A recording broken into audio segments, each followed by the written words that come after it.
Jadi saya jelaskan sepintas mengenai Undang-Undang Dasar. Jadi Undang-Undang Dasar 45 ini merupakan konstitusi atau hukum dasar yang kita pakai di negara kita saat ini.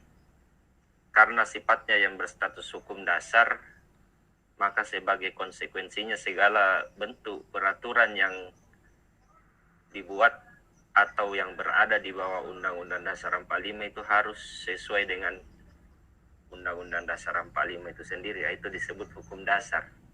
Karena dia mendasari semua aturan yang ada di negara kita. Kalau di hierarki peraturan perundang-undangan itu, Undang-Undang Dasar 45 ini dia menempati urutan yang pertama dari struktur atau bangunan peraturan perundang-undangan yang ada. Di bawahnya itu baru TAP MPR, kemudian undang-undang, perpu, peraturan pemerintah, peraturan presiden, sampai perda. Itu urutannya. Nah, itu tadi, makanya Undang-Undang Dasar 45 berada di paling puncak, karena dia menaungi atau mendasari semua peraturan yang berada di bawahnya. Nah, kemudian kalau kita pernah belajar sejarah mengenai pembentukan Undang-Undang Dasar 45 ini sendiri, itu sudah mengalami beberapa kali perubahan semenjak kita merdeka tanggal 17 Agustus sampai saat ini. Jadi periode pertama berlakunya itu 18 Agustus 1945 sampai 27 Desember 1949. Itu Undang-Undang Dasar 45 periode pertama di situ. Kemudian periode kedua 27 Desember 1949 sampai 17 Agustus 1950 itu kita menganut konstitusi atau hukum dasar yang kedua, atau biasa disebut konstitusi RIS, Konstitusi Republik Indonesia Serikat 1949. Nah, tidak lama itu, kurang lebih 1 tahun berlaku, berganti lagi konstitusi, yaitu Undang-Undang Dasar sementara 1950. Nah, periode berlakunya itu 17 Agustus 1950 sampai 5 Juli 1959. Pasca dikeluarkannya dekret Presiden 5 Juli 59 yang salah satu isinya itu adalah berlakunya kembali Undang-Undang Dasar 45. Nah, Undang-Undang Dasar 45 waktu itu kembali berlaku dan sampai pada tahun 99 mengalami 4 kali perubahan. Nah, setelah dirubah maka jadilah Undang-Undang Dasar 45 yang tampil di layar kalian masing-masing saat ini. Jadi ini sudah hasil perubahan, atau istilah lainnya adendum, hasil perubahan yang sebelumnya digabungkan kembali atau dilekatkan kembali dengan naskah aslinya. Nah, naskah aslinya itu ada 2 sebenarnya. Pembukanya itu disebut juga naskah asli karena melalui 4 kali perubahan itu yang tidak dirubah sama sekali. Kemudian adendum yang kedua bisa meliputi pasal, ayat, bagian atau penjelasan dari sebuah pasal atau bagian dari batang tubuh Undang-Undang Dasar 45 jika ada yang ditambah atau mau dikurangi. Nah, itu adendum namanya. Jadi ini hasil adendum yang kita akan kaji untuk malam ini. Oke, langsung saja. Itu hanya dengan persingkat dari materi Undang-Undang Dasar ini.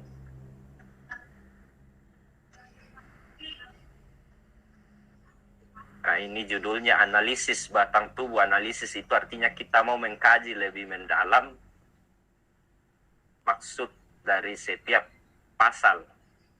Saya kira sudah sangat jelas di hadapan kalian masing-masing. Kalau bab 1 itu menyangkut bentuk dan kedaulatan. Itu isinya ada 3 pasal yang meliputi 3 ayat juga. Bisa Anda lihat di perubahan keberapanya. Ternyata ada yang tidak dirubah. Nah, maksud dari kata sesuai aslinya itu ya dia tidak diamandemen. Kalau ada keterangannya di situ 3, 2, atau 4 berarti dia mengalami amandemen atau perubahan yang ketiga. Nah, itu maksudnya. Saya kira jelas pasal 1 ayat 1, negara kita itu adalah negara kesatuan yang berbentuk republik. Nah, konsekuensi dari negara kesatuan yang berbentuk republik, maka sistem pemerintahan yang harus dianut pula itu adalah sistem presidensil. Jadi bentuk negara, bentuk pemerintahan, sistem pemerintahan itu adalah satu kesatuan. Nah, sama juga halnya kalau misalnya bentuk negaranya itu federal. Kemudian dia berbentuk monarki misalnya. Maka sistem pemerintahannya itu dia harus parlementer. Nah, misalnya kalau ada yang mau mengaitkan dengan pasal 1 ayat 1 ini. Nah, itu kebalikannya. Kemudian di pasal 1 ayat 2, jadi tolong Anda cermati baik-baik ini. Kedaulatan berada di tangan rakyat dan dilaksanakan menurut Undang-Undang Dasar. Kedaulatan itu kalau bahasa lainnya kekuasaan tertinggi. Nah, itu arti nama lain atau arti dari kedaulatan itu. Jadi dia adalah pemegang atau si rakyat ini pemegang kekuasaan tertinggi dalam negara. Karena sifatnya yang mempunyai kekuasaan tertinggi, maka jangan sampai terjadi kesewenang-wenangan, maka dia diatur kembali di dalam Undang-Undang Dasar. Makanya dikatakan di situ menurut Undang-Undang Dasar. Jadi kedaulatan rakyat memang kekuasaan tertingginya ada di rakyat, tapi dengan cara kedaulatan yang dia pegang itu harus dilaksanakan sesuai dengan peraturan perundang-undangan yang berlaku. Nah, itu maksudnya menurut Undang-Undang Dasar. Itu hasil perubahan yang ketiga. Jadi dulu ini sebelum di amandemen ini pasal 1 ayat 2 bunyinya kedaulatan berada di tangan kedaulatan berada di tangan rakyat dan sepenuhnya dilaksanakan oleh MPR. Nah, itu bunyinya dulu, tapi setelah di amandemen itu dirubah. Kedaulatan tetap di tangan rakyat, hanya saja dilaksanakan menurut Undang-Undang Dasar, bukan lagi MPR. Kemudian di pasal 1 ayat 3, ya ini juga mengalami perubahan. Saya kira itu jelas ya, negara kita itu adalah negara yang berdasarkan atas hukum. Oke, kita lanjut di bab 2. Ya, kalau di bab 2 itu dia menyangkut tentang MPR. Apa fungsinya, apa fungsi dan kedudukannya. Nah, begitu. Kalau di pasal 2 ayat 1 saya kira jelas, MPR terdiri dari anggota DPR dan DPD yang dipilih melalui pemilu. Hasil perubahan keempat. Nah, pertanyaannya kemudian bagaimana kalau orang menjadi anggota DPR atau DPD? Ya, maka dengan sendirinya kalau seseorang itu jadi anggota DPR atau anggota DPD, maka secara otomatis dia juga adalah anggota MPR. Nah, begitu. Kemudian di pasal 2 ayat 2 dikatakan lagi, bersidang sedikitnya sekali dalam 5 tahun di ibu kota negara. Sedikitnya sekali dalam 5 tahun berarti MPR itu bersidang bisa lebih 1 kali dalam setahun. Nah, saya kira ini yang tidak mengalami perubahan. Kemudian di pasal 2 ayat 3 dikatakan putusan yang ditetapkan dengan suara terbanyak. Nah, ini juga tidak ada perubahan. Suara terbanyak itu artinya mayoritas keputusan yang ada di MPR harus sesuai dengan suara anggotanya. Atau biasanya disebut diadakan voting dulu, mana yang banyak dan mana yang tidak. Kalau misalnya banyak yang setuju, maka itu yang jadi sebuah keputusan. Kalau banyak yang menolak, ya itu juga yang akan menjadi sebuah keputusan. Kemudian di pasal 3 ayat 1, 2, dan 3 itu menyangkut tugas atau wewenang MPR. Jadi wewenang MPR di situ ada 3. Dia mengubah dan menetapkan undang-undang dasar. Ya, Undang-Undang Dasar 45 maksudnya. Jadi lembaga negara yang berwenang untuk mengubah dan menetapkan undang-undang dasar itu adalah MPR. Kalau lembaga yang berwenang mengubah dan menetapkan undang-undang itu DPR. Jadi Anda harus bedakan itu.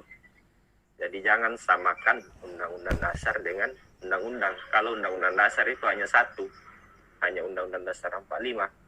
Tapi kalau undang-undang itu banyak, tergantung substansinya apa yang diatur di dalam. Misalnya ada undang-undang kesehatan, ketenaga kerjaan, kehutanan, dan sebagainya.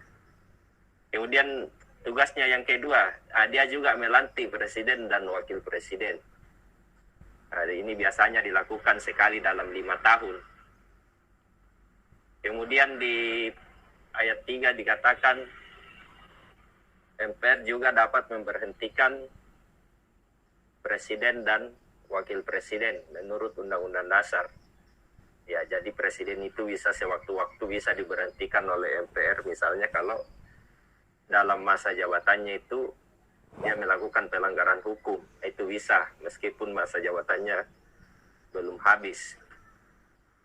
Kemudian tugas tambahan MPR itu antara lain MPR berwenang memilih calon wakil presiden yang diajukan oleh presiden apabila dalam masa jabatan presiden itu terjadi kekosongan wakil presiden. Itu tugas MPR yang keempat. Jadi misalnya presiden dengan wakilnya sementara menjabat, tiba-tiba wakilnya ini mundur, itu tugasnya presiden untuk mengajukan 2 calon wakil presiden kepada MPR bahwa inilah 2 calon yang diajukan, nanti MPR yang pilih dari 2 calon itu siapa yang akan dihendaki dipilih untuk mendampingi presiden sampai habis masa jabatannya. Itu tugas yang keempat. Kemudian tugasnya yang keempat. Kemudian tugasnya yang kelima, kalau presiden dan wakil presiden bersama-sama mundur dalam jangka masa jabatannya, maka tugasnya MPR itu adalah memilih presiden dan wakil presiden untuk meneruskan sisa masa jabatan presiden dan wakil presiden yang berhenti itu. Jadi itu 5 tugasnya. Ya, yang disebutkan di pasal 3 ini cuma 3. Tapi sebenarnya itu ada 2 tugas tambahannya juga. Ya, silakan kalian tanyakan saja ya kalau ada yang kalian tidak pahami. Oke, kita masuk di bab 3. Kak, mau tanya dong. Iya. Jadi yang tadi 2 itu tidak masuk dalam pasal toh? Ayatnya? Yang mana maksudnya? Yang dua tugas tambahan itu kan, yang pertama kan ini melantik presiden, yang pasal 3 ayat 2 melantik presiden. Itu masuk, ada di pasal 8 nanti dengan pasal berapa itu satu. Itu diatur di pasal tersendiri. Oh, ada pasal sendirinya dia? Ada, nanti kita bahas itu. Pokoknya kita beda dulu Undang-Undang Dasar, pasal-pasal malam ini. Ya, kalau Anda yang tidak mengerti ya silakan ditanyakan nanti. Jadi kita beda pasal sekaligus kita membahas tugas dan fungsi lembaga-lembaga negara. Nah itu. Oke, lanjut ya bab 3. Jadi bab 3 itu dia mengatur tentang kekuasaan pemerintah negara. Nah, disinilah kekuasaan presiden itu diatur, bab 3. Karena presiden itu kan kalau di sistem presidensial dia kepala negara sekaligus dia merangkap sebagai kepala pemerintahan. Nah. Pasal 4 ayat 1. Ya jelas ya, Presiden RI memegang kekuasaan pemerintah menurut Undang-Undang Dasar. Nah, inilah yang menjadi landasan, maka kita harus menerapkan sistem presidensil. Ya, jadi dia saling melengkapi dengan pasal 1 ayat 1 tadi. Negara Indonesia adalah bentuk negara Indonesia adalah kesatuan yang berbentuk republik. Nah, kemudian dilengkapi di pasal 4 ayat 1. Presiden memegang kekuasaan pemerintah menurut Undang-Undang Dasar. Ya, ini tidak dirubah ya. Kemudian di pasal 4 ayat 2, yaitu jelas dalam melakukan kewajibannya presiden dibantu oleh satu orang wakil presiden. Jadi kalau misalnya kenapa presiden cuma satu wakilnya? Karena memang hanya diatur di Undang-Undang Dasar seperti itu. Beda halnya kalau ketua MPR dengan ketua DPR, ketua DPD, yaitu bisa lebih dari satu wakilnya. Tapi kalau presiden itu tidak boleh. Nah, itu bedanya.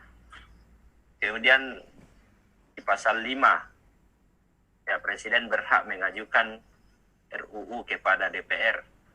Ya, ini hasil perubahan ke-1. RUU itu singkatan dari rancangan undang-undang. Jadi rancangan undang-undang itu bisa diajukan oleh 3 lembaga negara.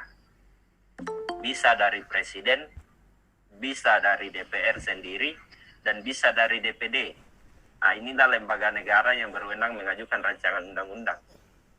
Jadi presiden, bisa dari DPR, dan bisa juga dari DPD.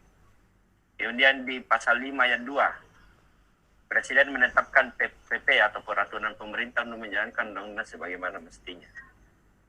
Ya, jadi dalam hierarki peraturan perundang-undangan itu, peraturan pemerintah itu pas di bawah undang-undang. Nah, tujuannya apa? Jadi setiap peraturan dibuat kalau ada peraturan lain yang berada di bawahnya, maka peraturan yang di bawahnya itu sebagai tindak lanjut daripada peraturan yang ada di atasnya. Nah, istilahnya diperjelas kembali, misalnya undang-undang tentang kesehatan. Nah, bisa saja presiden menetapkan peraturan pemerintah untuk mempertegas kembali apa yang dimaksud undang-undang kesehatan itu. Nah, itu maksudnya di pasal 5 ayat 2. Kemudian di pasal 6 ayat 1, saya kira ini jelas. Kalau dibaca ini memang agak panjang, tapi kalau dimaknai ini hanya singkat saja. Maksudnya begini, calon presiden kalau di Indonesia itu harus orang asli yang semenjak kelahirannya tidak pernah menerima status kewarganegaraan lain. Nah, itu saja intinya. Dan dia mampu menjalankan tugas secara jasmani maupun rohaninya. Nah, itu sebenarnya intinya ini pasal 6 ayat 1. Intinya itu calon presiden itu harus warga negara Indonesia asli, tidak boleh yang lain. Nah, itu saja kalau mau mudah dipahami. Kemudian di pasal 6 ayat 2, ya saya kira ini kalau ada kalian temukan seperti ini, syarat-syarat menjadi presiden dan wakil presiden diatur lebih lanjut dengan undang-undang, berarti ada undang-undang yang mengatur tentang itu. Nah, makanya lahir itu Undang-Undang Nomor 7 tahun 2017 tentang pemilu. Nah, inilah yang dimaksud turunan daripada aturan sebelumnya atau aturan yang ada mempertegas kembali aturan yang telah ada. Jadi pasal 6 ayat 2 ini dipertegas dengan adanya Undang-Undang Nomor 7 tahun 2017 tentang pemilihan umum. Jadi Undang-Undang Pemilu itu dia mengatur bagaimana tata cara menjadi seorang presiden dan wakil presiden. Nah, itu saya kira Anda bisa lihat sendiri, dia di amandemen ketiga ya, ada di sampingnya. Nah, kemudian di pasal 6A ayat 1, ya, presiden itu harus dipilih satu pasang secara langsung oleh rakyat. Nah, itu makanya kalau kita memilih presiden, biasanya bagi kalian yang pernah memilih, jadi kalau kita memilih presiden itu dia lengkap bersama dengan calon wakilnya misalnya. Nah, itu setelah reformasi. Beda halnya di zaman Orde Baru atau Orde Lama dulu sebelum amandemen Undang-Undang Dasar 45. Presiden itu dipilih oleh MPR. Misalnya hari ini MPR memilih presiden, besok atau lusa atau 1 minggu kemudian baru wakil presiden dipilih secara terpisah. Tapi setelah Undang-Undang Dasar 45 ini di amandemen, aturan mainnya tidak seperti itu lagi. Jadi sistem pemilihan presiden itu beda. Dulunya dilakukan MPR, tapi sekarang dilakukan secara langsung oleh rakyat. Nah, itu yang pertama. Kemudian yang kedua, dulu itu presiden dan wakil presiden dipilih secara terpisah, tapi sekarang itu dipilih dalam satu paket. Nah, itu bedanya. Kemudian di 6A ayat 2, calon presiden dan wakil presiden itu harus diusung oleh partai politik atau gabungan dari partai politik. Nah, itu dasar hukumnya. Makanya calon presiden di Indonesia itu harus jelas siapa partai pengusungnya. Nah, bisa dari partai politik atau gabungan partai politik. Kalau istilah lain dari gabungan partai politik di sini biasa disebut koalisi.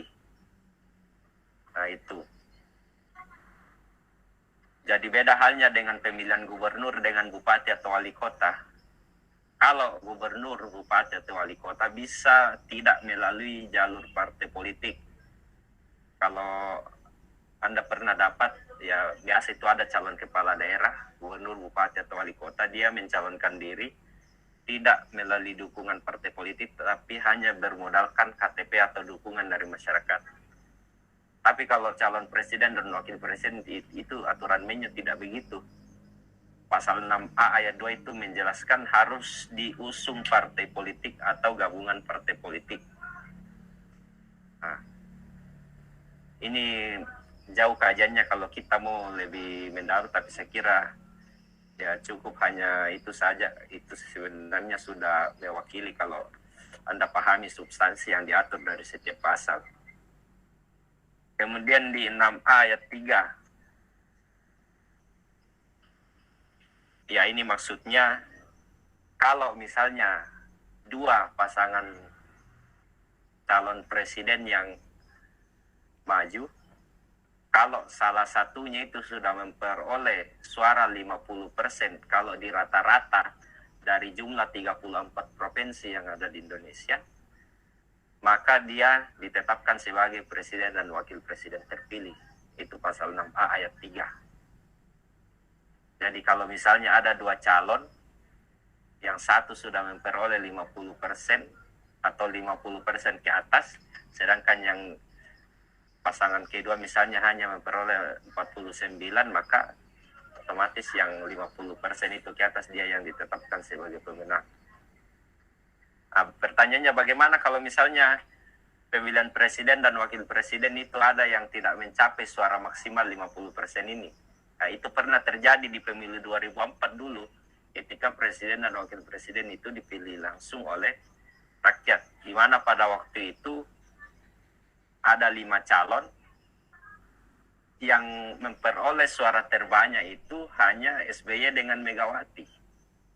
Sedangkan yang 3 calon ini tidak mencapai suara maksimal, itu pun yang 2 calon yang memperoleh suara maksimal tidak ada yang mencapai 50%. Maka kalau ada kejadian seperti itu, maka wajib hukumnya untuk diadakan lagi putaran yang kedua. Jadi diambil yang memperoleh suara terbanyak pertama dan kedua itu diadu kembali sampai memperoleh suara 50%. Nah, itu pernah terjadi ketika pemilu presiden pertama. Nah, setelah masuk putaran kedua, alhasil SBY dengan JK waktu itu yang menang, yang memperoleh 67 juta atau 67% suara. Sedangkan Megawati tidak mencapai angka 50% itu. Makanya di 2004 itu SBY JK ditetapkan sebagai presiden dan wakil presiden pertama yang dipilih langsung oleh rakyat melalui putaran kedua.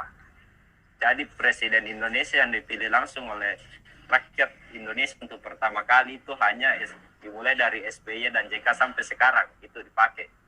Kalau sebelumnya itu Megawati, Gus Dur, Habibie, Soeharto, sampai Soekarno itu bukan pilihan rakyat secara langsung, tapi itu adalah pilihan MPR. Nah, itu bedanya. Kemudian di pasal 6A ayat 4,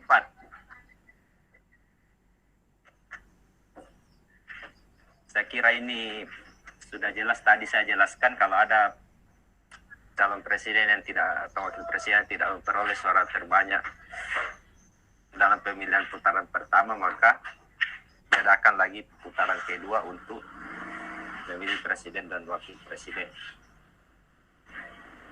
Kemudian di 6A ayat 5, ya kalau ada kalian dapat bunyi pasal seperti ini, berarti ada undang-undangnya itu yang mengatur. Tapi saya kira tidak akan muncul soal-soal yang seperti ini. Kalau hanya menyangkut tentang substansi apa yang diatur di dalam undang-undang itu. Kemudian di pasal 7, ini hasil perubahan pertama. Presiden dan wakil presiden memegang jabatan selama 5 tahun dan sesudahnya dapat dipilih kembali dalam masa jabatan yang sama hanya untuk 1 kali masa jabatan. Kalau kita makna ini sebenarnya sederhana. Presiden itu hanya boleh menjabat 2 periode, tidak lebih. 2 periode itu berarti ya 10 tahun. Kenapa bisa demikian? Karena di akhiran katanya itu dikatakan hanya untuk 1 kali masa jabatan. Kalau ditafsirkan, dianalisis lebih mendalam, hanya untuk 1 kali masa jabatan berarti bisa dipilih kembali hanya saja 1 kali lagi kesempatan, tidak lebih. Beda dulu sebelum pasal 7 ini di adendum atau di amandemen. Bunyinya itu dulu presiden dan wakil presiden memegang jabatan selama 5 tahun dan sesudahnya dapat dipilih kembali dalam jabatan yang sama, titik. Tidak ada hanya untuk 1 kali masa jabatan di belakangnya. Makanya Soekarno dengan Soeharto itu ya dia bisa menjabat lebih dari 20 tahun karena regulasi di pasal 7 ini belum diamandemen waktu itu. Nah itu ya. Kemudian di pasal 7A, kalau ada garis datar di sampingnya berarti tidak ada ayatnya. Kalau artinya ada pasal yang berdiri sendiri. Kalau ada garis datarnya di sampingnya seperti itu berarti tidak ada ayatnya. Dia pasal yang bersifat tunggal atau berdiri sendiri. Kemudian di pasal 7A, ini kalau Anda baca mungkin bingung, tapi kalau dimaknai ini sebenarnya singkat. Maksudnya begini, presiden itu hanya dapat diberhentikan dalam masa jabatannya apabila DPR yang mengusulkan kepada MPR. Jadi DPR yang mengusulkan kepada MPR supaya presiden itu diberhentikan. Begitu mekanismenya. Itu pun harus jelas bahwa si presiden ini melakukan pelanggaran hukum yang berat, yaitu ada di pasal dikatakan berupa pengkhianatan terhadap negara, misalnya dia korupsi, penyuapan, tindak pidana lainnya, perbuatan tercela atau tidak lagi memenuhi syarat sebagai presiden dan wakil presiden. Jadi kata kuncinya sebenarnya ini presiden itu hanya dapat diberhentikan apabila DPR mengusulkan kepada MPR. Begitu. Kemudian di pasal 7B, ini baru ada ayatnya, ayat 1.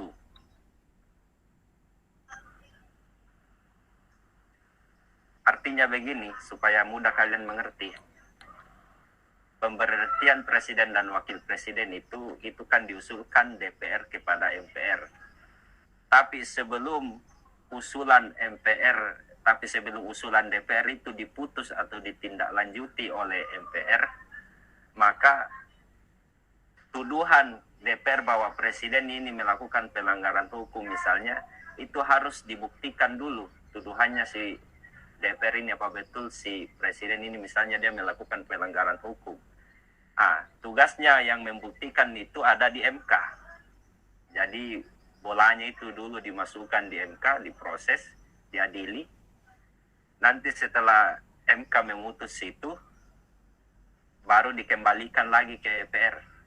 Nanti setelah diterima DPR mengadakan sidang. Setelah sidang baru diteruskan ke MPR bahwa putusan MK mengatakan begini. Nanti MPR yang menentukan apakah presiden diberhentikan atau tidak. Jadi begitu mekanismenya. Jadi itu saya kira sangat jelas. Lebih mudah kita mengerti kalau dijelaskan begitu daripada membaca pasal. Saya kira apalagi kalau panjang-panjang begini mungkin susah kalian paham, apalagi mau dihafal, kan tidak mungkin. Kemudian di pasal 7B ayat 2, di situ dikatakan pendapat DPR bahwa presiden atau wakil presiden melakukan pelanggaran hukum ataupun telah tidak lagi memenuhi syarat sebagai presiden dan wakil presiden adalah dalam rangka melaksanakan fungsi pengawasan. Jadi maksudnya begini, kalau DPR itu mengusulkan kepada MPR untuk memberhentikan presiden misalnya, itu salah satu fungsi yang dimiliki oleh DPR, fungsi pengawasan. Karena fungsi DPR itu ada 3, legislasi, fungsi untuk membuat undang-undang itu disebut legislasi, fungsi pengawasan. Nah, disinilah fungsi pengawasannya DPR terhadap presiden. Nah, kemudian fungsi anggaran. DPR dengan presiden bersama-sama menetapkan APBN. Nah, jadi itu 3 fungsinya. Nah, salah satu fungsi pengawasannya dia mengawasi presiden di sini dalam masa jabatannya itu. Kemudian di 7B ayat 3. Ya ini juga hati-hati kalau banyak orang salah persepsi kalau begini ya. Jadi itu jelas 2/3 pengajuan permintaan DPR kepada MK hanya dapat dilakukan dengan dukungan sekurang-kurangnya 2/3 dari jumlah anggota DPR yang dihadiri sidang paripurna yang dihadiri sekurang-kurangnya 2/3 dari jumlah anggota DPR. Jadi maksudnya begini, kalau presiden itu mau diberhentikan oleh MPR, maka sebelum DPR mengusulkan tuduhannya itu kepada MK tadi, itu harus disetujui sekurang-kurangnya 2/3 dari jumlah anggota dan dihadiri sekurang-kurangnya 2/3 pada saat sidang. Kalau anggota DPR sekarang itu kan totalnya 575, 2/3 dikali 575 kira-kira berapa itu? Nah, itulah mungkin sekitar 247 ya. Ya, nanti 247 anggota dari 575 itu yang mengusulkan baru bisa. Nah, itu maksudnya 2/3. Jadi dikali dengan jumlah anggota DPR yang ada saat ini. Kalau mau mendapatkan jumlah anggotanya berapa yang mengusulkan baru bisa. Kemudian di 7B ayat 4. Ya, maksudnya begini. Kalau tuduhan dari DPR itu sudah diterima oleh Mahkamah Konstitusi bahwa si presiden ini melanggar dalam masa jabatannya, maka Mahkamah Konstitusi atau MK mempunyai waktu 90 hari untuk memutus tuduhan DPR itu bahwa presiden itu melanggar atau tidak. Jadi MK mempunyai jangka waktu 90 hari kerja memutus tuduhan DPR bahwa presiden melanggar atau tidak. Kemudian di 7B ayat 5.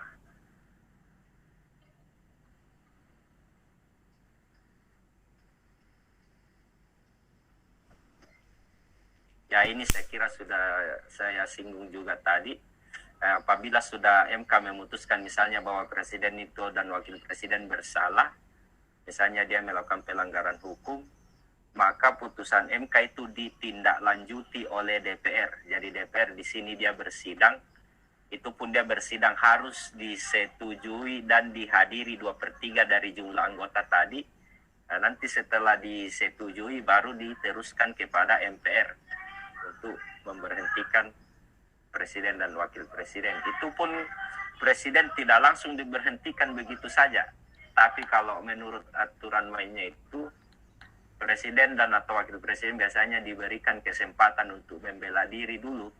Nah, nanti setelah dia diberikan kesempatan untuk mengklarifikasi, menjelaskan, nah, baru anggota MPR voting apakah diberhentikan atau tidak.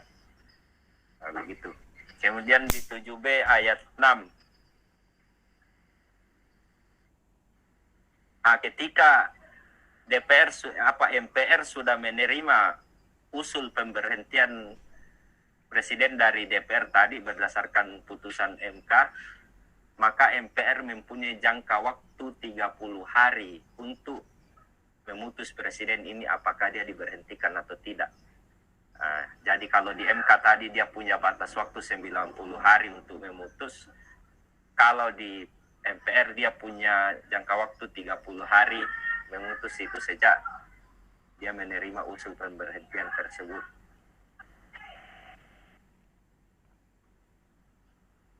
Nah, kemudian di pasal 7B ayat 7.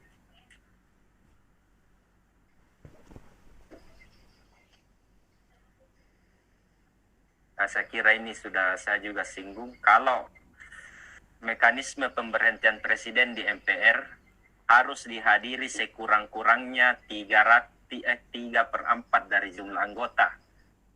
Jadi dihadiri 3/4 dan disetujui sekurang-kurangnya 2/3.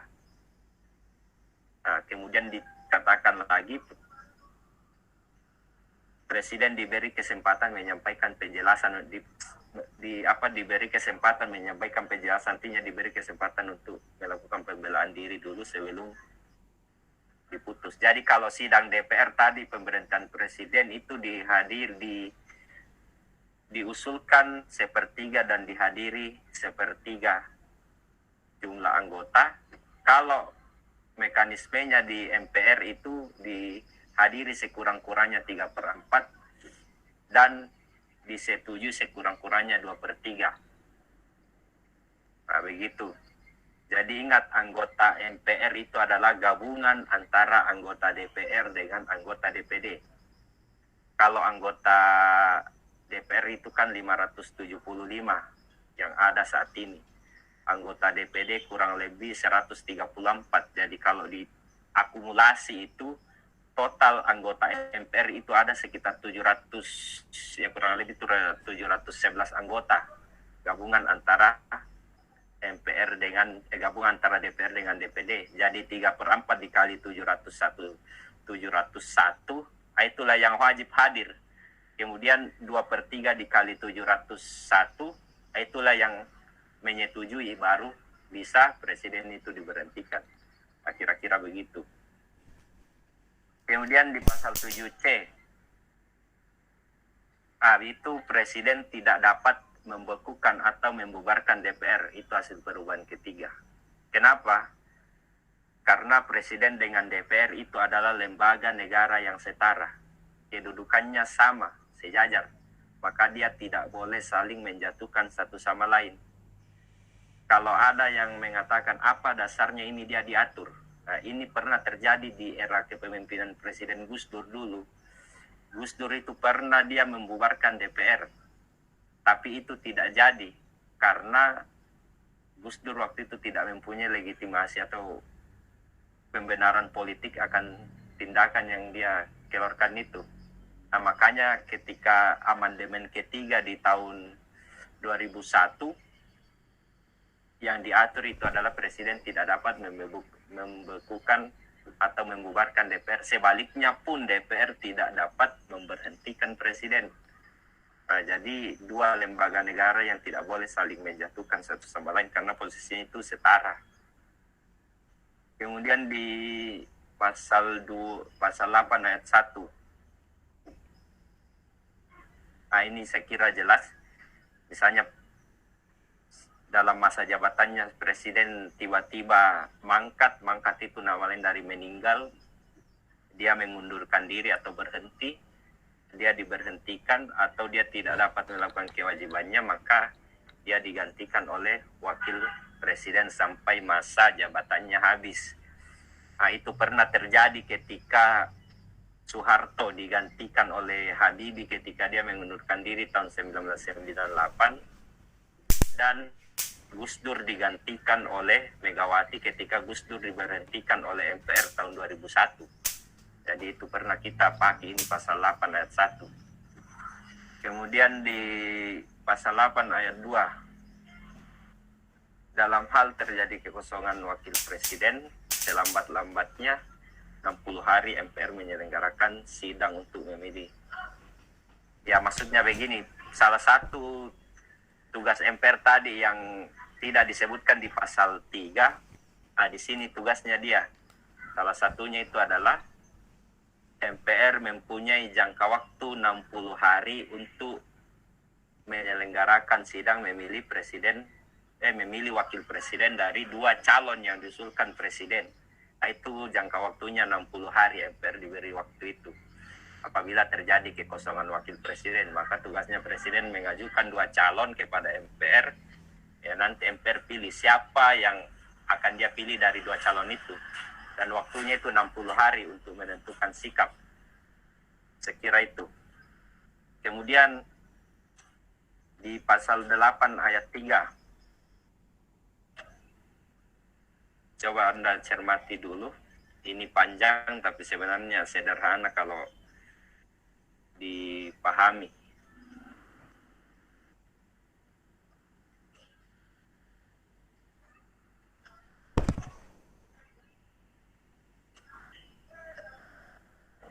Oke, jadi maksudnya begini ya. Jika presiden dan wakil presiden itu bersama-sama berhenti, misalnya bersama-sama meninggal atau dia diberhentikan dalam masa jabatannya, maka tugasnya itu diambil alih oleh 3 menteri negara. Hati-hati, ini juga sering muncul. 3 menteri negara itu adalah menteri luar negeri, menteri dalam negeri, dan menteri pertahanan. Jadi itu yang mengambil alih sementara waktu apabila presiden dan wakil presiden dia bersamaan berhenti atau diberhentikan. Nah, dalam jangka waktu 30 hari juga MPR wajib memilih presiden dan wakil presiden yang baru dalam jangka waktu 30 hari. Dan dalam jangka waktu 30 hari itu juga 3 menteri ini yang menjadi pelaksana tugas dari presiden itu. Jadi selama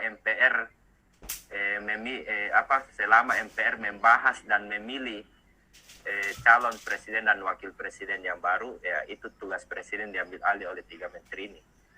Dan itu calon presiden dan wakil presiden itu diusulkan oleh, ya sama tadi ya, partai politik atau gabungan partai politik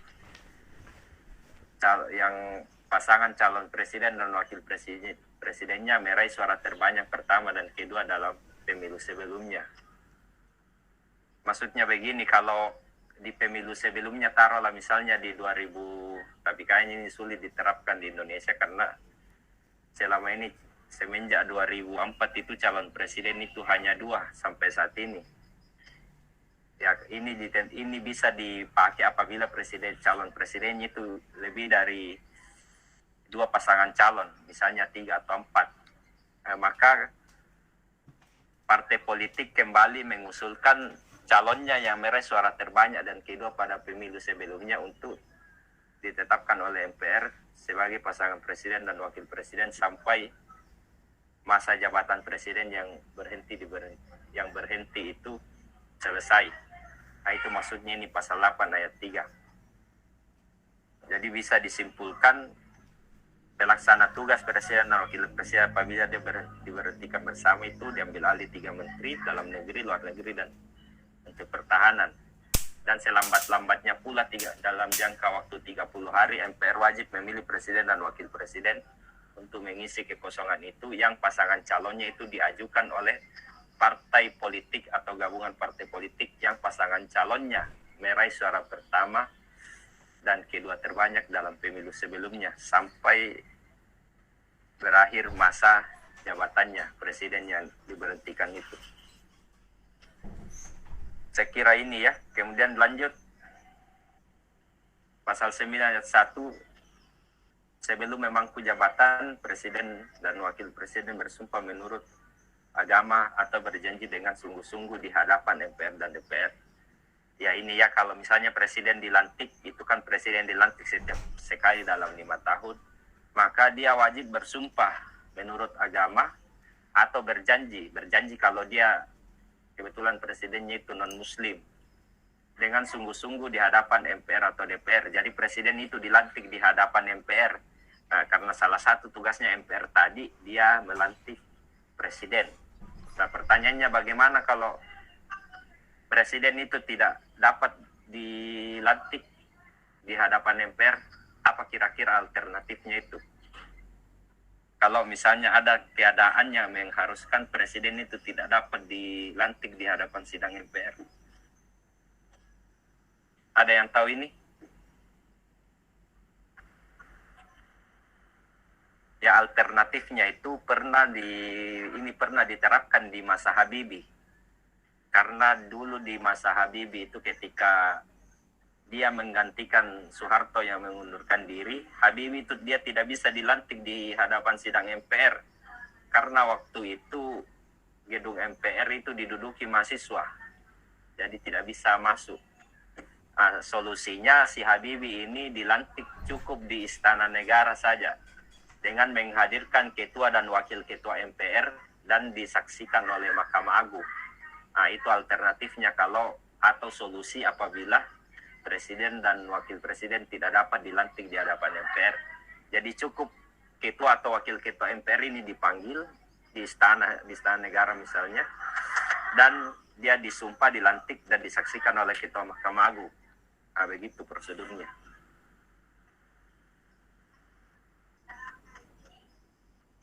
Saya kira ini jelas ya. Saya kira saya sudah jelaskan tadi pasal 9 ayat 2.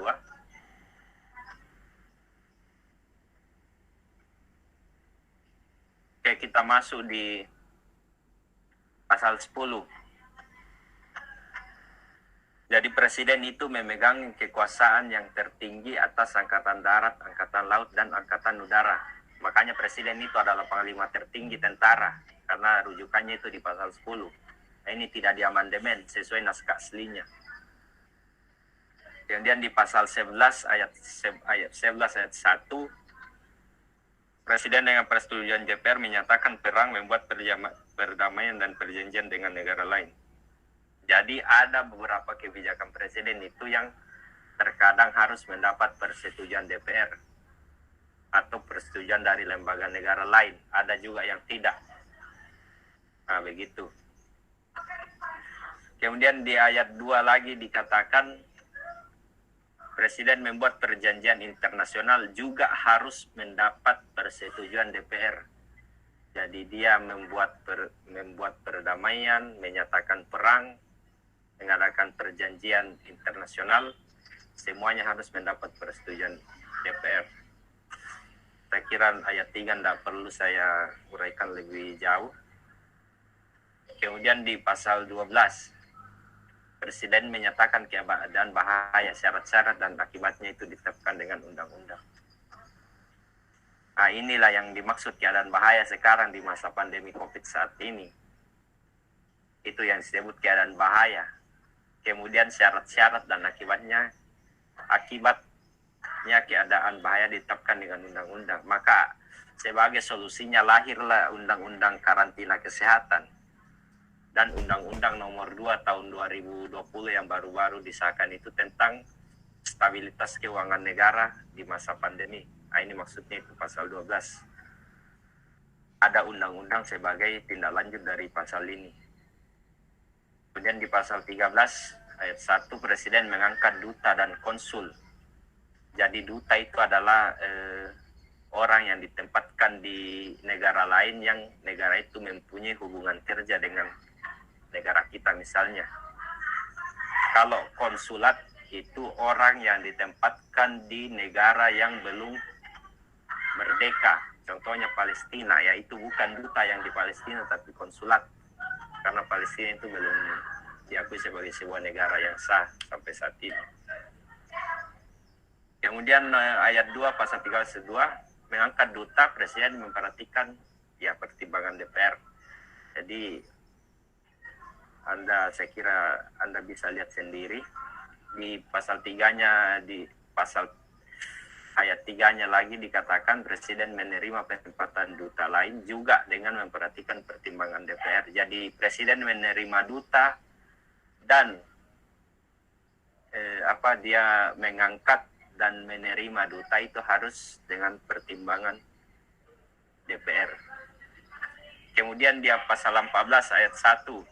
Nah, ini juga paling sering muncul ini pasal 14 ayat 1 dan 2. Presiden memberi gerasi dan rehabilitasi dengan memperhatikan pertimbangan dari Mahkamah Agung. Kalau memberi amnesti dan abolisi, itu memperhatikan pertimbangan DPR. Kalau pasal 15, Presiden memberi gelar tanda jasa dan lain-lain, itu diatur dengan undang-undang. Misalnya begini, kalau ada orang yang berjasa bagi negara, biasanya dia diangkat sebagai pahlawan, dia biasa diberi gelar berupa tanda jasa, berupa bintang penghargaan dari negara. Kemudian di pasal 16, Presiden membentuk Watimpres atau Dewan Pertimbangan Presiden yang bertugas memberi nasihat atau pertimbangan ke Presiden selama Presiden menjalankan tugasnya. Dan Watimpres itu diatur lebih lanjut dalam undang-undang. Nah itu. Oke, sejauh ini ada yang mau ditanyakan dulu sebelum kita lanjut? Ada enggak? Silakan kalian bertanya ya, kalau ya sampai saya capek menjelaskan baru kalian tidak mengerti, waduh. Dan lanjut ke lanjut. Jadi masalah. Oke, kemudian di bab 4 ya, bab 4 ini tidak ada pasalnya ya, karena setelah amandemen DPA itu dihapus.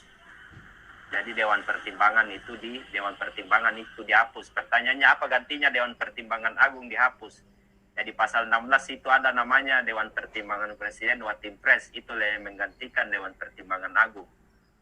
Jadi dulu itu ada namanya Dewan Pertimbangan Agung yang posisinya itu setara dengan Presiden, setara MPR, DPR, DPD, setara BPK dan MA. Tapi sekarang DPA itu dihilangkan dan diganti Watimpres, Dewan Pertimbangan Presiden. Dan Watimpres ini dia berada di bawah naungan Presiden, jadi bukan lagi setara, tapi dia di bawah naungan Presiden. Jadi ada perubahan nomenklatur atau perubahan kelembagaan negara pasca amandemen Undang-Undang Dasar 45, dan DPA itu dihapus di perubahan atau amandemen yang keempat. Oke, kita lanjut di bab 5. Ya, bab 5 itu tentang menteri. Jadi kalau rujukannya menteri, dasar hukum Kementerian Negara itu di bab 5. Itu diatur di pasal 17 ayat 1 sampai 4. Pasal 17 di ayat 1 dikatakan Presiden dibantu menteri-menteri negara. Ini tidak dirubah sesuai aslinya. Di ayat 2, menteri diangkat dan diberhentikan oleh Presiden. Jadi hak prerogatif sepenuhnya Presiden atau hak konstitusional dari Presiden itu ada di pasal 17 ayat 2. Mengapa? Karena kalau di pasal 13 tadi ada kebijakan tertentu yang apabila Presiden hendak melakukannya harus dengan persetujuan DPR atau dari Mahkamah Agung. Akan tetapi kalau itu yang menyangkut kebijakan tentang pengangkatan menteri negara, maka itu tidak perlu ada persetujuan dari lembaga lain, dalam hal ini DPR. Jadi itulah dibilang hak prerogatif sepenuhnya yang dimiliki Presiden, karena tidak mesti harus ada pertimbangan, saran atau masukan dari lembaga lain. Kemudian di ayat 3, setiap menteri membidangi urusan tertentu dalam pemerintahan. Ya, ini maksudnya setiap menteri itu membidangi urusan tertentu. Ada yang ditempatkan di pos perhubungan, ada menteri perhubungan, ada yang di bagian kesehatan, dia menteri kesehatan, ada yang ditempatkan di pendidikan, dia menteri pendidikan, dan seterusnya. Itu maksudnya dia membidangi urusan tertentu. Kemudian apabila ada pembentukan, pengubahan, dan pembawaran kementerian, yaitu diatur. Jadi ada undang-undang yang mengatur tentang kementerian negara. Kalau ada kementerian yang mau digabung, yaitu diatur di undang-undang. Contohnya, dulu itu ada Kementerian Pendidikan dan Kebudayaan, ada Kementerian Pendidikan Tinggi. Nah, itu terpisah di era SBY. Nanti setelah era Jokowi itu digabung, jadi namanya itu Kemendikbudristekdikti, Kementerian Pendidikan dan Kebudayaan dan Pendidikan Tinggi. Nah, itu namanya pembentukan, pengubahan, atau pembubaran kementerian, atau biasa disebut perubahan nomenklatur kalau bahasa kerennya. Kemudian di bab 6, yaitu menyangkut tentang pemerintahan daerah. Saya kira ini bisa kalian baca sendiri. Jadi NKRI dibagi atas provinsi, pasal 18 ayat 1, dibagi atas provinsi, provinsi dibagi lagi atas kabupaten kota, yang tiap provinsi dan kabupaten, yang tiap provinsi, kabupaten dan kota itu mempunyai pemerintahan daerah yang diatur dengan undang-undang. Makanya ada undang-undang tentang otonomi daerah, Otoda, Undang-Undang Nomor 23 tahun 2014. Itu maksudnya diatur dengan undang-undang. Jadi NKRI dibagi atas provinsi, provinsi dibagi lagi atas wilayah, kabupaten dan kota. Kemudian di ayat 2, pemerintah daerah provinsi, daerah kabupaten dan kota mengurus sendiri urusan pemerintahan menurut asas otonomi dan tugas pembantuan. Maksudnya begini, pemerintah daerah itu dengan menjalankan otonomi daerah, dia diberikan keleluasan oleh pusat untuk mengatur dan mengelola sendiri daerahnya tanpa harus banyak ikut campur pemerintah pusat di situ. Kemudian tugas pembantuan, maksudnya di sini ada kebijakan tertentu yang biasanya semestinya itu dilakukan oleh pusat, namun terkadang itu harus diperbantukan ke daerah. Itu maksudnya, jadi tugas yang semestinya dijalankan pusat tapi itu dilimpahkan ke daerah, itu tugas pembantuan. Bisa seperti itu. Kemudian di ayat 3, pemerintahan daerah provinsi, daerah kabupaten dan kota memiliki DPRD yang anggotanya dipilih melalui pemilu. Makanya itu ada DPRD tingkat 1 dan ada DPRD tingkat 2. Kalau DPRD tingkat provinsi itu namanya DPRD tingkat 1. Kalau DPRD tingkat 2 itu DPRD yang ada di kabupaten kota, yaitu DPRD tingkat 2. Dan anggotanya itu dipilih melalui pemilu. Sama dengan anggota DPR, DPD, presiden itu semua dipilih melalui pemilu. Termasuk anggota DPRD 1 dan DPRD 2.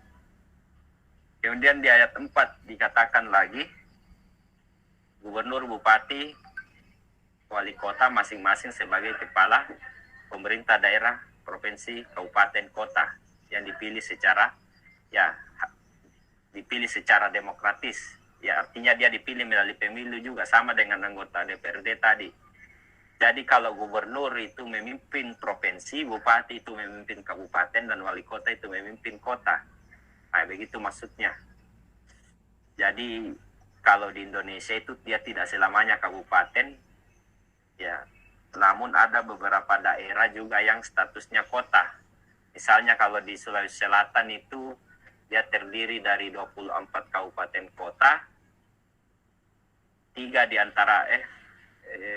diantaranya berstatus kota, Makassar, Palopo, dan Parepare itu berstatus kota semua, bukan kabupaten. Selebihnya itu kabupaten. Kalau dia kota, otomatis kepala daerahnya di situ wali kota. Kalau dia kabupatennya, kepala daerahnya itu bupati. Misalnya Goa, Baru, Wajo, Endrekang, dan lain-lain itu harus dipimpin seorang bupati, bukan wali kota. Oke, saya kira itu. Kemudian di ayat 5, pemerintahan daerah menjalankan otonomi seluas-luasnya, kecuali urusan pemerintahan yang ditentukan sebagai urusan pemerintah pusat. Maksudnya begini, gubernur, bupati, wali kota itu menjalankan otonomi yang seluas-luasnya. Dia diberikan kebebasan, keleluasaan untuk mengambil kebijakan yang seperlunya atau yang sesuai dengan kebutuhan daerahnya. Kecuali urusan pemerintahan, kan di ayat 5 itu dikatakan kecuali. Berarti ada tugas yang tidak bisa dijalankan pemerintah daerah, itu harus sepenuhnya presiden atau pemerintah pusat yang jalankan. Jadi yang tidak bisa dijalankan oleh pemerintah daerah itu yang pertama, masalah politik luar negeri. Itu tidak bisa diberikan ke Pemda. Yang kedua, masalah pertahanan. Yang ketiga, masalah keamanan. Yang keempat, masalah fiskal, keuangan. Yang kelima, masalah agama. Dan yang keenam itu menyangkut masalah justisi atau pembentukan badan peradilan. Nah, ini 6 kebijakan pusat yang tidak bisa diberikan ke gubernur, bupati, atau wali kota. Nah, itu maksudnya kecuali urusan pemerintahan yang oleh undang-undang ditentukan sebagai urusan pemerintah pusat. Nah, itu maksudnya. Jadi boleh daerah mengatur daerahnya, tapi jangan lupa daerah mempunyai keterbatasan. Ada 6 kebijakan yang tidak bisa diambil alih oleh Pemda. Kemudian di pasal 18 ayat 6. Jadi pemerintah daerah itu dia berhak menetapkan perda atau peraturan daerah dan membuat peraturan lain untuk melaksanakan otonomi dan tugas pembantuan. Jadi perda itu ada 2 tingkatannya juga. Ada perda tingkat 1 dan ada perda tingkat 2. Kalau perda tingkat 1 itu skala provinsi, kalau perda tingkat 2 itu skala kabupaten kota. Jadi perda terbentuk atas gabungan antara gubernur dan DPRD 1, itu kalau tingkat provinsi. Kalau di tingkat 2, gabungan atau pembahasan bersama bupati atau wali kota dengan DPRD. Baru dia bisa menghasilkan perda. Jadi perda itu produk antara kepala daerah dengan DPRD. Kemudian 18 ayat 7. Saya kira ini tidak perlu. Ada undang-undang tentang otonomi daerah yang mengatur ini. Kemudian di 18A ayat 1.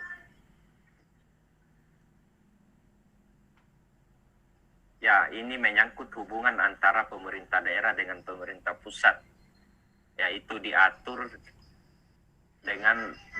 dengan undang-undang dan memperhatikan kekhususan dan keragaman daerah. Nah, itu maksudnya memperhatikan kekhususan dan keragaman daerah di sini. Kalau ada kekhususan atau keragaman daerah yang perlu dilestarikan, ya itu perlu dilestarikan, dijaga sepanjang nilai-nilai adatnya itu tidak bertentangan dengan Pancasila. Nah, itu maksudnya. Kemudian di 18 ayat 2 dikatakan lagi, hubungan keuangan, pelayanan umum, pemanfaatan sumber daya alam, sumber daya lainnya antara pemerintah pusat dan pemerintah daerah diatur, dilaksanakan secara adil dan selaras berdasarkan undang-undang.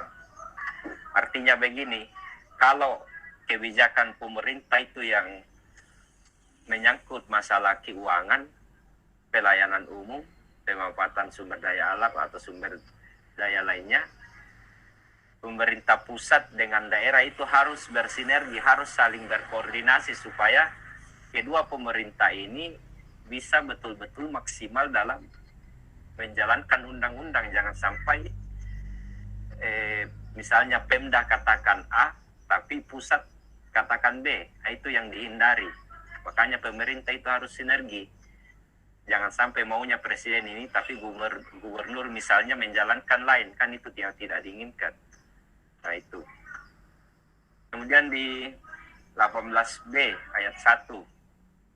Negara mengakui dan menghormati satuan-satuan pemerintah daerah yang bersifat khusus. Ya, artinya begini, kalau di Indonesia itu ada beberapa daerah tertentu yang dia mendapat sifat khusus atau istimewa, dan itu diatur di undang-undang. Misalnya Yogyakarta, itu kan dia bersifat istimewa, dan itu ada landasan yuridisnya mengapa dia bersifat istimewa. Ada undang-undang tentang otonomi khusus Yogyakarta, apalagi ada DKI karena dia sebagai daerah khusus ibu kota. Ada Aceh karena dia menerapkan hukum Islam di sana di samping hukum negara. Nah, itu dibilang ada daerah yang bersifat khusus, ada yang daerah yang diistimewakan, dan itu mereka mempunyai landasan yuridis atau landasan hukum untuk daerahnya masing-masing. Kemudian di 18B ayat 2. Artinya begini, negara itu mengakui berbagai macam adat. Nah, makanya banyak adat, kurang lebih 500 adat. Kurang lebih 500 adat di seluruh Indonesia. Itu diakui. Landasannya itu ada di pasal 18B ayat 2. Negara mengakui dan menghormati kesatuan hukum masyarakat, hukum adat beserta hak-hak tradisionalnya. ya sepanjang masih hidup dan sesuai dengan perkembangan masyarakat dan prinsip NKRI yang diatur lebih lanjut dalam undang-undang. Ya misalnya kenapa suku Kajang misalnya di Bulukumba itu masih eksis sampai sekarang, iya karena memang negara mengakui adanya hukum-hukum adat, adanya masyarakat adat sepanjang mereka masih hidup, tidak bubar ceritanya. Nah itu. Nah, kemudian di bab 7 ya. Nah, ini menyangkut DPR. Jadi bab 7 itu dia mengatur tentang DPR.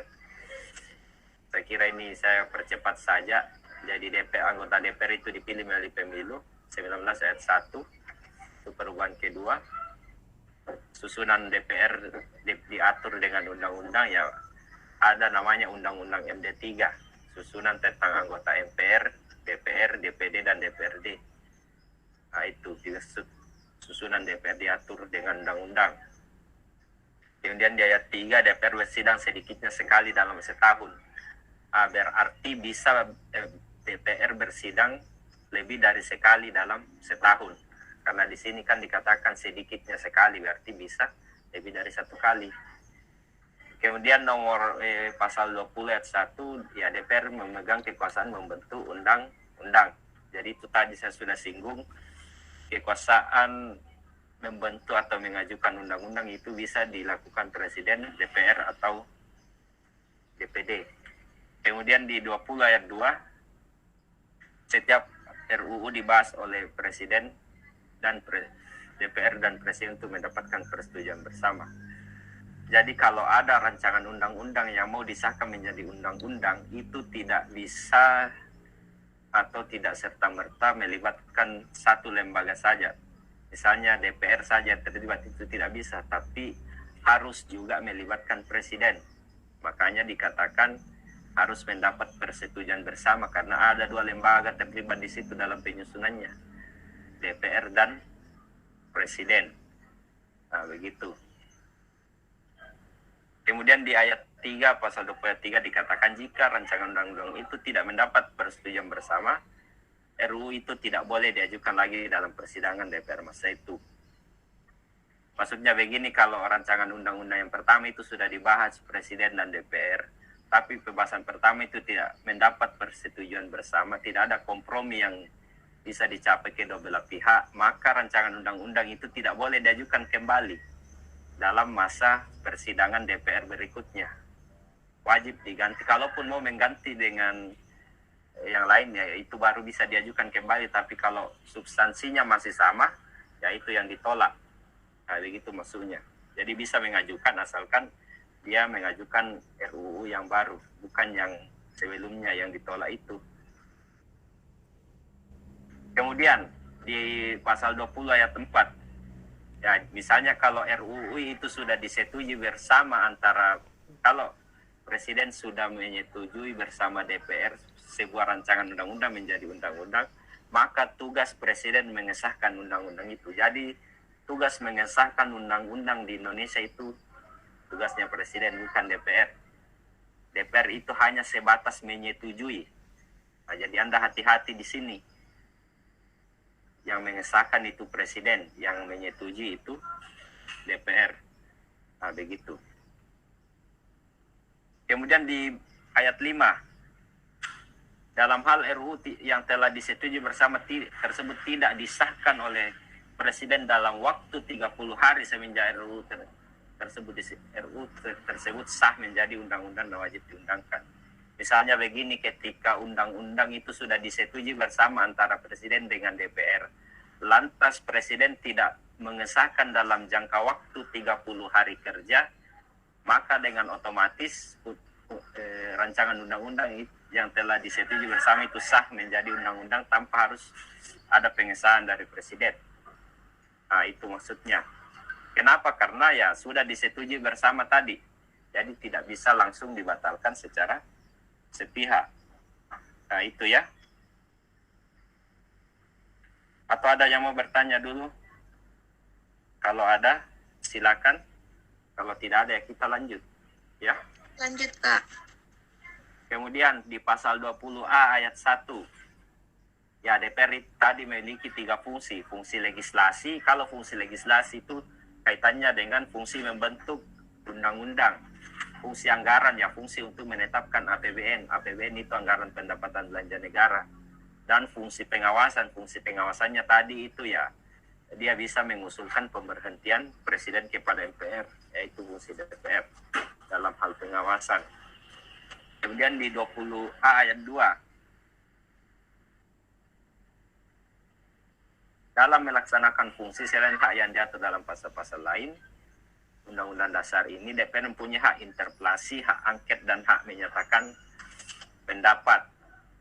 Ya, jadi hak DPR juga itu ada 3 ya. Hak interpelasi, hak angket, dan hak menyatakan pendapat. Hak interpelasi itu adalah hak untuk meminta keterangan ke pemerintah apabila dirasa ada pelanggaran dalam kebijakannya. Itu interpelasi, dia bisa meminta keterangan ke pemerintah. Kalau angket, dia menyelidiki setiap kebijakan pemerintah apabila diduga ada pelanggaran hukum di dalamnya. Itu angket. Kemudian hak menyatakan pendapat. Ya, hak menyatakan pendapat ini DPR bisa memberikan saran, masukan kepada pemerintah atau presiden. Jadi Anda bedakan ini ya. Kemudian di nomor pasal 20A ayat 3, selain hak yang diatur dalam pasal-pasal lain Undang-Undang Dasar ini, setiap anggota DPR mempunyai hak untuk mengajukan pertanyaan, menyampaikan usul dan pendapat, serta hak imunitas. Jadi bedakan hak DPR dengan hak anggota DPR. Kalau hak DPR itu cuma 3, interpelasi, angket, dan menyatakan pendapat. Tapi kalau hak anggota DPR itu haknya mengajukan pertanyaan, menyampaikan usul dan pendapat, serta hak imunitas. Nah, ini yang biasa orang bingung kalau dia tidak bisa bedakan mana yang merupakan hak DPR dan mana yang merupakan hak anggota DPR. Itu bisa Anda bedakan di pasal 20A ayat 2 dan 3. Kalau hak imunitas itu hak yang melekat pada setiap anggota DPR, dia tidak bisa dituntut di depan peradilan sepanjang dia menjalankan fungsinya, baik di dalam maupun di luar DPR. Ya, istilahnya hak kekebalan hukum, yaitu imunitas. Berasal dari kata imun, kalau di istilah biologi ini berarti ketahanan tubuh. Kemudian di 20A ayat 4, saya kira ini tidak perlu ketentuan lebih lanjut tentang itu diatur dengan undang-undang. Pasal 21, ya ini jelas anggota DPR berhak mengajukan usul RUU. Nomor 22, dalam hal ihwal kegentingan yang memaksa, Presiden berhak menetapkan Perpu. Perpu itu singkatan peraturan pemerintah pengganti undang-undang.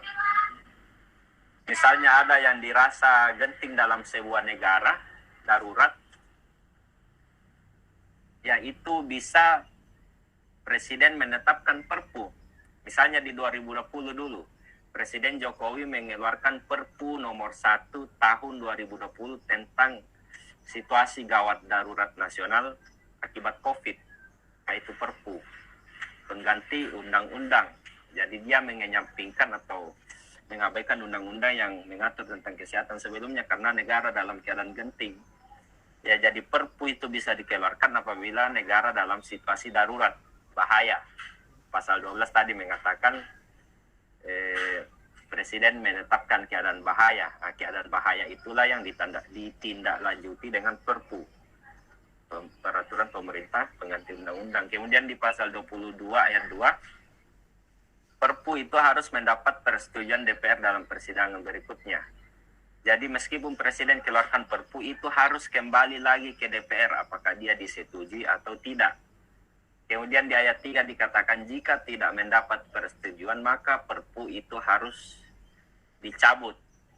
Nah, misalnya kalau tidak disetujui. Tapi di era Jokowi dulu yang Perpu nomor 1 tahun 2020 itu yang dia keluarkan, itu tidak dicabut karena itu dengan sendirinya disetujui DPR.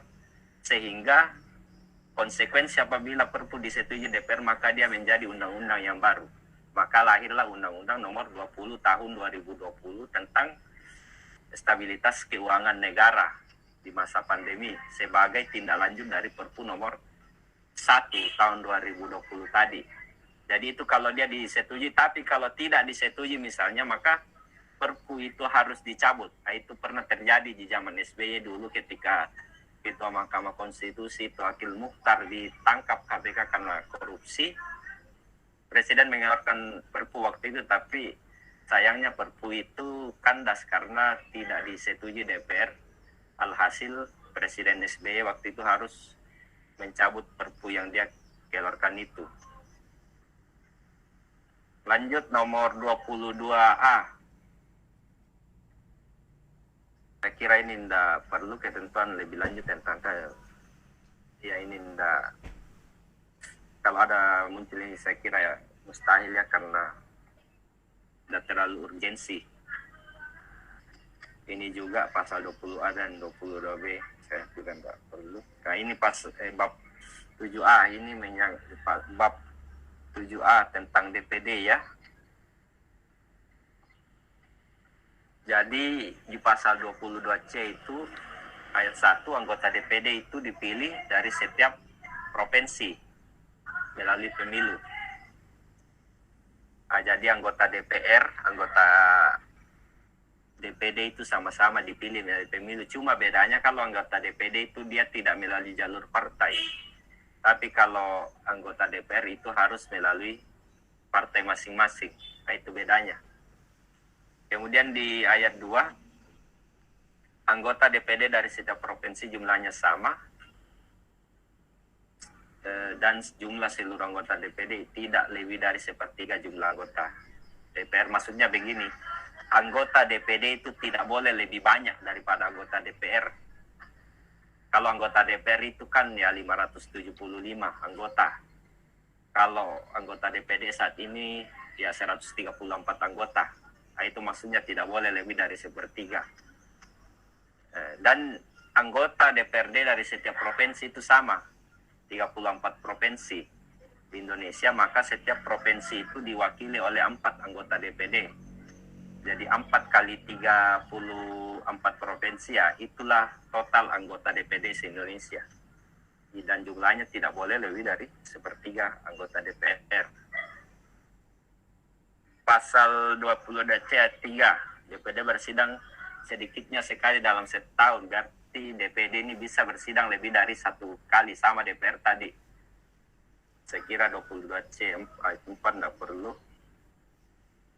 Ya, jadi pasal 22 ayat 1, DPD dapat mengajukan kepada DPR RUU yang berkaitan dengan otonomi daerah, hubungan pusat dan daerah, pembentukan dan pemenggaran serta penggabungan daerah, pengelolaan sumber daya atau sumber daya ekonomi lainnya, serta yang berkaitan dengan perimbangan keuangan pusat dan daerah. Jadi DPD itu bisa dia mengajukan RUU, tapi RUU yang diajukan itu harus mengatur tentang otonomi daerah dan seterusnya ini. Nah, bagaimana kalau misalnya RUU tentang kesehatan, RUU tentang APBN, ya itu tidak boleh. Itu haknya DPR dengan Presiden. DPD tidak boleh mengusulkan itu, karena yang bisa diusulkan DPD itu hanya RUU yang berkaitan dengan daerah saja. Tidak boleh terlalu jauh dari itu. Nah, ini maksudnya di pasal 22 di ayat 1. Kemudian di pasal 22D juga ayat 2 dikatakan DPD ikut membahas RUU yang berkaitan dengan daerah. Ya, sama dengan yang diatur di 20D ayat 1. Jadi DPD ini bisa dilibatkan dalam pembahasan sebuah undang-undang sepanjang undang-undang yang dibahas itu menyangkut tentang hubungan pusat dan daerah dan seterusnya. Nah, pertanyaannya bagaimana kalau pembahasan RUU yang menyangkut tentang kesehatan, ekonomi atau APBN? Ya, DPD tidak bisa ikut di dalamnya karena undang-undang yang dibahas tidak menyangkut masalah daerah. DPD hanya sebatas memberi pertimbangan apabila ada undang-undang selain masalah daerah yang dibahas bersama Presiden dan DPR. Nah, itu ya.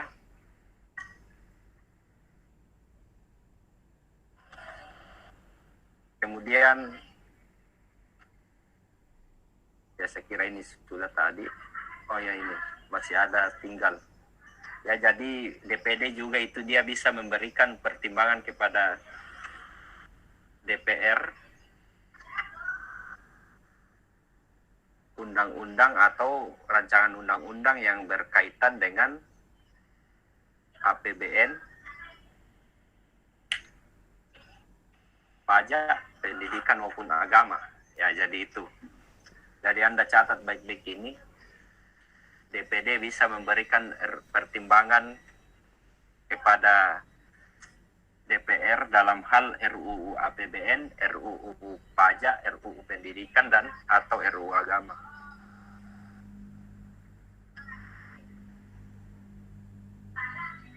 Kemudian di pasal 22D ayat 3, DPD dapat melakukan pengawasan atas pelaksanaan undang-undang mengenai, ya saya kira Anda bisa baca sendiri, otonomi daerah dan seterusnya. Ya, jadi DPD juga itu bisa mengawasi pelaksanaan undang-undang di samping DPR. Tapi yang diawasi DPD itu terbatas, hanya mencakup masalah otonomi daerah, pembentukan pemekaran, dan seterusnya.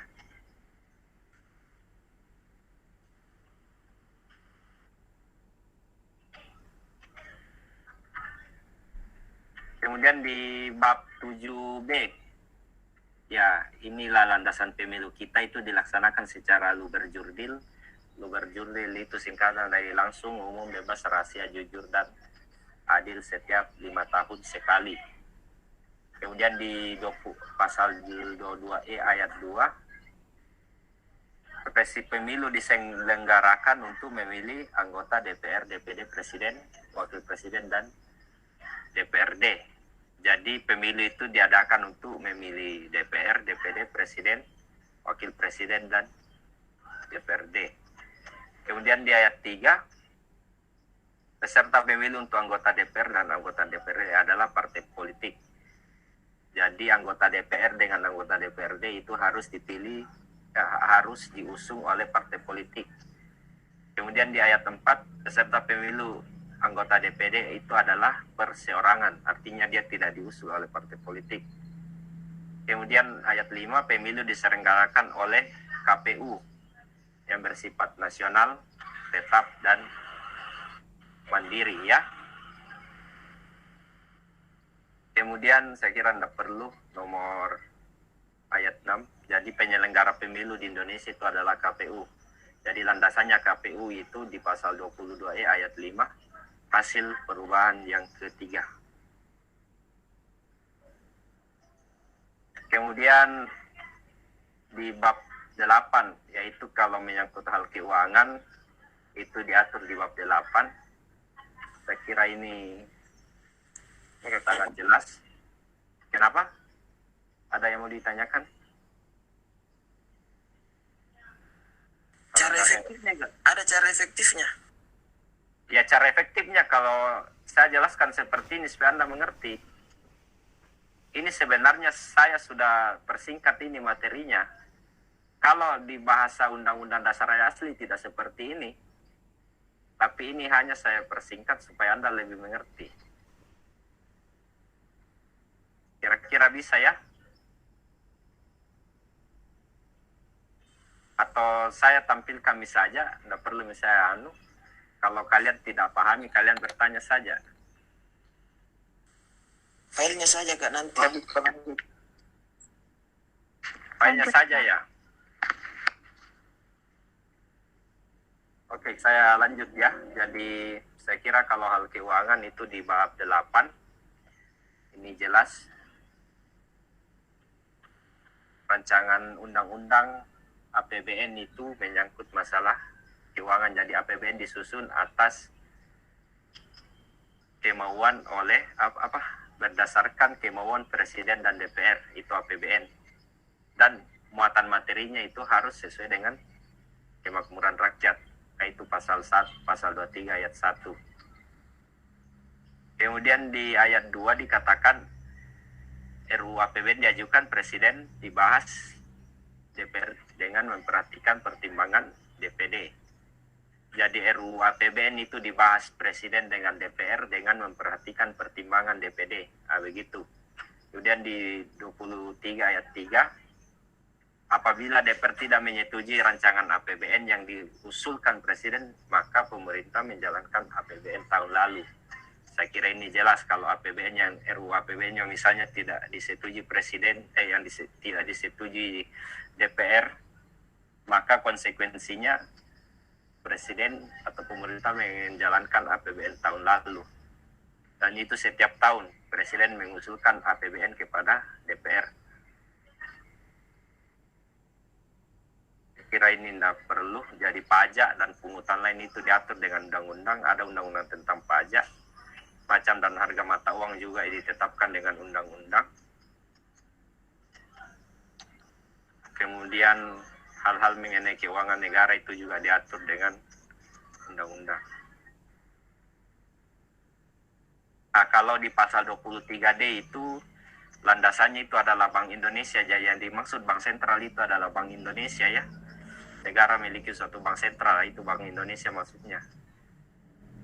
Yang memiliki kedudukan, wewenang, tanggung jawab, independensi diatur dengan undang-undang. Jadi ada undang-undang yang mengatur secara khusus tentang Bank Indonesia ini. Nah, kemudian di bab 8A itu menyangkut tentang BPK ya. Jadi tugasnya BPK itu adalah memeriksa pengelolaan tanggung jawab dan keuangan negara. 23 ayat 1. Kemudian di ayat 2 dikatakan hasil pemeriksaan keuangan negara diserahkan kepada DPR, DPD, dan DPRD.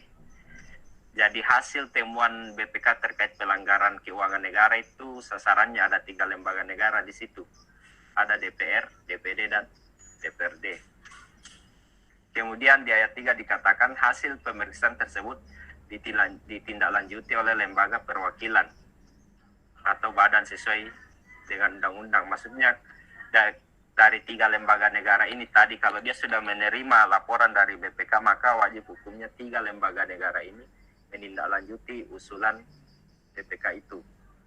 Kemudian di 23F ayat 1, yaitu anggota BPK itu dipilih oleh Presiden ya, dengan memperhatikan pertimbangan DPD dan diresmikan oleh Presiden.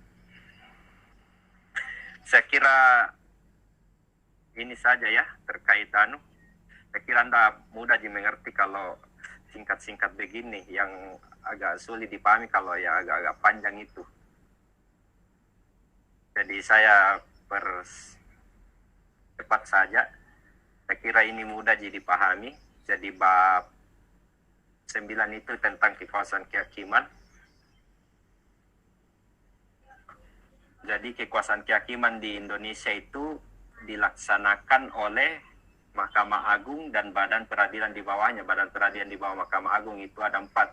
Peradilan agama, militer, tata usaha negara, dan agama, militer, tata usaha negara, dan sebuah Mahkamah Konstitusi. Nah, itu 24 ayat 2. Kemudian di 24A ayat 1, ya ini tugasnya MA di pasal 24A ayat 1, dia mengadili tingkat kasasi. Kemudian yang kedua, menguji peraturan perundang-undangan di bawah undang-undang terhadap undang-undang. Jadi MA itu menguji peraturan di bawah undang-undang seperti PP, Perpres, dan Perda. Itu objeknya MA. Kalau undang-undang itu MK ya. Nah, kemudian di 24 ayat 2 ya mengatur bagaimana seorang hakim di Mahkamah Agung itu mempunyai integritas dan kepribadian yang tidak tercela, adil, profesional, dan berpengalaman di bidang hukum. Nah, ini juga 24A ayat 3. Ya, calon hakim agung itu diusulkan oleh KY kepada DPR untuk mendapatkan persetujuan. Dan selanjutnya ditetapkan sebagai hakim agung oleh Presiden. Jadi calon hakim agung jelas yaitu diusulkan oleh Komisi Yudisial kepada DPR dan diresmikan oleh Presiden. Kalau hakim konstitusi tidak seperti itu. Hakim konstitusi tidak diusulkan oleh KY, tapi diusulkan oleh 3 lembaga negara. Presiden, DPR, dan Mahkamah Agung. Nah, itu kalau hakim konstitusi. Kalau hakim agung itu hanya KY saja. Nah, itu bedanya. Kemudian apalagi yang sering muncul ini, coba disimak pasal 24B ayat 3. Yang anggota KY itu diangkat dan diberhentikan oleh Presiden dengan persetujuan DPR. Jadi anggota Komisi Yudisial itu diangkat dan diberhentikan Presiden dengan persetujuan Presiden. Nah, kemudian di pasal 24C, ya ini tugasnya MK ya. Tugasnya MK itu ada 4. Satu, dia menguji undang-undang terhadap undang-undang dasar, memutus sengketa kewenangan lembaga negara yang kewenangannya diberikan undang-undang dasar, memutus pembubaran partai politik, dan memutus perselisihan tentang hasil pemilu. Jadi itu tugasnya MK itu ada 4. 24C ayat 1. Nah, tugasnya lagi yang kedua, pasal ayat 2, ya dia memberikan putusan atas pendapat DPR mengenai dugaan pelanggaran presiden dan atau wakil presiden.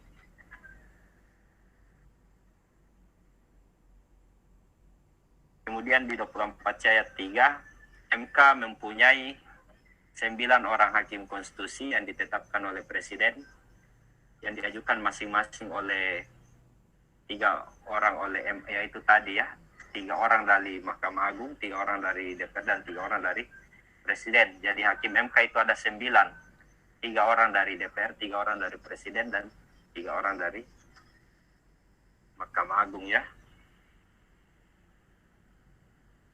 Saya kira ini tidak perlu. Nah, ini juga sering muncul 25A. Negara NKRI adalah sebuah negara kepulauan atau archipelago state yang berciri Nusantara dengan wilayah yang batas-batas dan haknya ditetapkan dengan undang-undang. Jadi satu-satunya pasal di Undang-Undang Dasar 45 yang mengalami 2 kali perubahan itu 25A. Makanya dia mengalami perubahan yang kedua dan keempat. Nah, itu. Kemudian bab 10, warga negara dan penduduk. Saya kira ini tidak perlu saya jelaskan lebih jauh. Ya, ini juga tentang hak asasi manusia, ya mungkin bisa Anda baca sendiri nanti. Nanti akan saya share filenya. Nah, ini juga yang penting, bab 11 tentang agama. Ya, jadi penjabaran lebih lanjut dari sila pertama itu ada di pasal 29 ayat 1 dan 2. Ayat 1, berdasarkan ketuhanan Yang Maha Esa. Ayat 2, negara menjamin kemerdekaan tiap-tiap penduduk untuk memeluk agamanya masing-masing.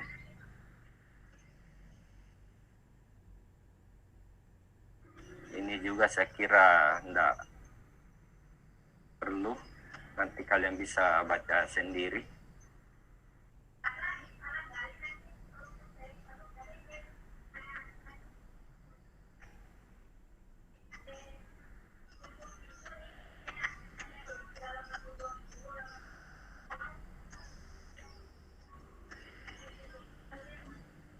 Ya, kayaknya selebihnya ini ya bisa kalian baca-baca sendiri. Ini hanya apa istilahnya, sudah saya atur sedemikian rupa pasalnya sehingga mudah kalian mengerti. Jadi tidak usah membuka undang-undang dasar, cukup ini saja, nanti kalian print ya, kalian pelajari. Ya, saya kira ini ya. Yang ada yang terlalu urgensi. Jadi bab terakhir itu di bab 16, yaitu khusus mengatur tentang mekanisme perubahan undang-undang dasar. Saya kira ini sudah saya jelaskan tadi. Sepertiga itu ya bisa dikali dengan total jumlah anggota MPR 711. Kemudian aturan peralihan ya. Saya kira itu saja. Nah, ini yang paling penting di bawahnya. Bisa kalian bedakan sebelum amandemen dan sesudah itu terdiri dari berapa pasal dan berapa ayat ya. Ini ada penjelasannya di sini. Kemudian di bawahnya lagi Ini sudah saya buatkan sedemikian rupa supaya kalian lebih mudah paham. Yang pertama ada beberapa pasal yang diubah, bab yang diubah atau ditambah, dan tanggal pengubahannya. Saya kira ini sudah sangat jelas di sini ya. Oke, saya kira itu saja untuk pembahasannya ini ya. Selebihnya itu saya kira mudah kalian pahami nanti. Karena di sini sudah terangkum semua. Ada yang mau ditanyakan?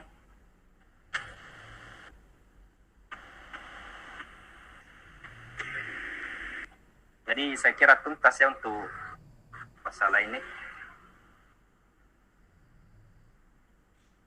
Ada? Nanti filenya dikirim minggu depan aja ya Kak. Iya, selebihnya itu saya tidak perlu terlalu jelaskan, nanti saya kirim sendiri karena saya kira sudah sangat detail di situ. Jadi tugasnya kalian ya pelajari itu yang belum sempat disinggung tadi, tapi sebenarnya tidak perlu saya jelaskan sebenarnya lebih jauh karena sudah sangat jelas di situ substansinya yang diatur. Yang perlu sebenarnya dijelaskan itu kalau ada pasal yang terlalu panjang kalimatnya, yaitu yang perlu dipersingkat supaya kalian lebih mudah mengerti. Oke ya, saya kira itu. Saya akhiri ya. Kalau mau